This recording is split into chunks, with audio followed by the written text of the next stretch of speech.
Good morning, YouTube. We are back with another video. It is 12:14 in the morning. We are starting our weekly contract with Amazon. So gonna go ahead and get that worked out and see how it is, give you guys my honest feedback on it.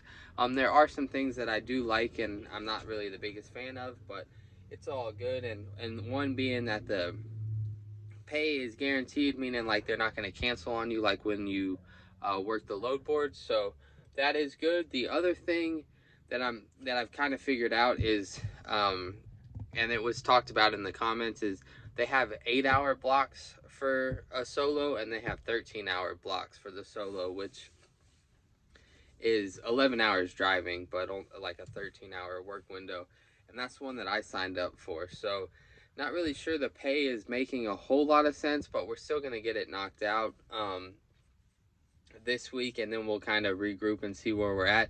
And basically it has me running out to Beaumont, coming back, and then loading up and then going to a couple Houston post offices, which is probably why my Houston's have gotten canceled so much. Is basically they're just trying to fill the schedule for somebody who accepts a 13-hour block window or whatever that's called. So that's good that I seem to have guessed that right or figured that out. So that was good. But yeah, so we'll go ahead and get it tested out. Other than that, it looks pretty much the same, other than the fact that I go out to Beaumont, I got to come back over here, and then I got to get loaded up. So I'll see how many stops it is, and I'll let you guys know. And then, like I said, I'll take you along. And I don't know if every day is going to be like this, because this is only the first of 5 days. So we'll just kind of see how the whole week goes. I do know that it is a flat rate, and then they add fuel surcharge on top of it. So again, this is all new to me, so I'm not really experienced, and I don't really have any idea how good or bad this is going to be. But basically, I think it has me working till like 12 or 1 o'clock, which is not going to allow me to take another Houston to Houston, like a little local run off our normal load boards like DAT or Truck Stop or Truck Smarter. So that's the other thing that I'm trying to figure out, if this is going to be worth it, because I need to really be able to work the load board on top of Amazon, so then that way I can be at the numbers that I'm trying to be at. So I will catch up with you guys though whenever we get this all loaded up and we get headed out to our first stop.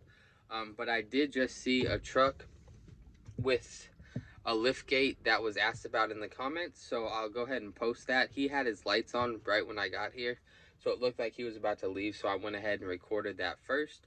But yeah, other than that, we are all good, and let's go ahead and knock this Amazon contract out, and we'll see how it goes this week. I hope you can see that right there. This guy is leaving, but he has that lift gate that I think Mike in the comments was just asking about, so that's pretty crazy. As you can see, that's not the lift gate that that goes under the truck like I have and some other box trucks have. So you're able to back up to the dock basically without that lift gate kind of being in the way. But the way that I've seen the guys do it, and this truck right here is also going to Amazon. So so the way that I've seen them do it is they just kind of open it up and then they just back up to the dock, and then they just use the loading plate or the dock plate at the warehouse, and they just connect that to that lift gate right there. So that's kind of how that works. But yeah, I've seen it, and that was pretty cool that I was able to park behind one and get it on video before that guy left. So I will catch up with you guys here in a little bit. Alrighty guys, it is 3:42. We're at our first stop. We just put all those pallets in. Now we put them over there, and we have the two on the left that have to get off the truck, and then I'm gonna move this one over, and I'll only have 2 pallets left. So pretty easy. This stop got 10 pallets, and then my next stop right there has 2 pallets. So catch up with you guys whenever we get this truck empty. Alrighty guys, we are back over here. It is 7:22. As you can see, we're just hanging out right across the street from the Amazon. We're gonna head over there in a minute.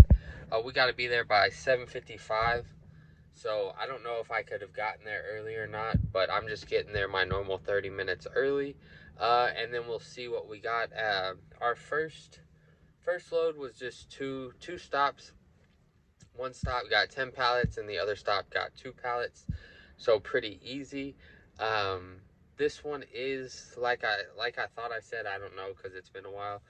Confirming. So now they sent me long. Now I drove back and now they're gonna send me shorter, like the ones that keep getting canceled, the Houston to Houston. So we're gonna go ahead and see how many stops this one has. I will go ahead and make a video, show you what we got on the truck, and then we will get started and hopefully, finish the day out. I don't know what happens when I'm done, if I'm good to go home or if I have to come back, because like I said, I've never done this one before. And that's why I'm making these videos, is so if you guys are, getting close to doing them or considering them, just going to give you my honest feedback and how it works as far as the pay, the hours, and the workload, like if it's crazy or anything. So far, not so bad, but I am normally done at this time, so I can normally just hang out or maybe take a little power nap and then hit the load boards around 8 o'clock Central Time, Texas time. Central Time, but in Texas is when the load boards tend to pick up between 8 and 9. So, and then some of the Houstons don't even pick up till later, like maybe 10, 11, 12. But they kind of just vary. So I will catch up with you guys here in a little bit whenever we get loaded up at the warehouse. That's what we got left for our last stop. This is what we just dropped off, 11 o'clock, and we made a mess. I'll catch up with you guys in a minute. Alrighty, YouTube, gonna wrap this video up. It's about 12:30. Just finished up. So, yeah, there were a few things that I just figured I'd mention in the video. One being, after I completed the first trip and the second one, you have to get checked out again, and there's nobody working. So basically, I had to sit around and wait. I didn't know, so I had my pallets loaded up. I was about to leave. I saw another box truck get there, and I figured, hey, I'll ask him if he's done this before, how it went, things like that. And he went ahead and told me that I had to wait to get checked out. So that was nice of him. So ended up getting checked out. And then, I don't know why, but every pallet was wrapped poorly. So basically 2 or 3 of them fell. I had to end up trying to down stack them on another pallet, things like that. So just those little things don't normally happen, but those ended up happening. As far as the areas that I went to, pretty easy offload. Just not familiar with the area, so I kind of got lost a little bit. Like I passed it, and I was like, oh, I think that was it right there. So, because they're not post offices, they're like businesses. I don't know if they're like the Amazon. I don't even know what they're called, but like where you order. I don't know how all this works. So basically, I just was dropping off to like, Buffalo Wild Wings logistics, whereas the other ones I'm going to the post office, so they're easier to see. I wasn't sure what I was looking for, especially the first one. Well, the first one I went to the college, Rice College, so that one was a little easy actually, and hard to miss because it's a whole big campus. But just follow the directions as on Amazon. They do get you, like, take you right where you need to go. Like I said, the problem was I wasn't sure where I was going, so I wasn't sure what I was looking for. So by the time I realized, oh, that's probably it. And then one was in a warehouse where, like, they had 5 or 6 different buildings, and they all looked the same. And then at the very end of them, they had the numbers, like 1,000 through 1010, and then the next building 2000 through 2010. So I had to just drive and find the building and then go and figure out which one was the one that I was looking for. So all in all, not too bad. I'm just basically going to see what the fuel surcharge, and what the money I'm making on this. And if it's a couple thousand in a week, I'll keep doing it. The only thing is the other one, you're doing it, making, you know, depending, if you do 5 days, 6 days, you're making almost 2,000 a week anyways, like 1,800. And then you know, put a couple Houston to Houstons on top of it, which average anywhere from 150 to 250 for the little local runs. So you just pair those together, and you're able to make, you know, 2 to 3,000 in a week. So just, which is about where I'm trying to be. So just to make sure you get everything paid for. This is not something that you're gonna go make, you know, 10,000 or 10,000, 100,000 in a month or something. You can definitely make 10, but you do have a lot of expenses, and then if you pay your driver and dispatcher and factoring, and you know that it does add up, and then truck and insurance, so it can go quick. So you just want to try and minimize, you know, obviously your expenses as much as possible. But I'm gonna go ahead and end this video because, like I said, it is 12:30. I'm gonna go drop the truck off, and then, yeah, I'll be back at it. So I will catch you guys on the next one. Stay safe, happy, healthy. Peace.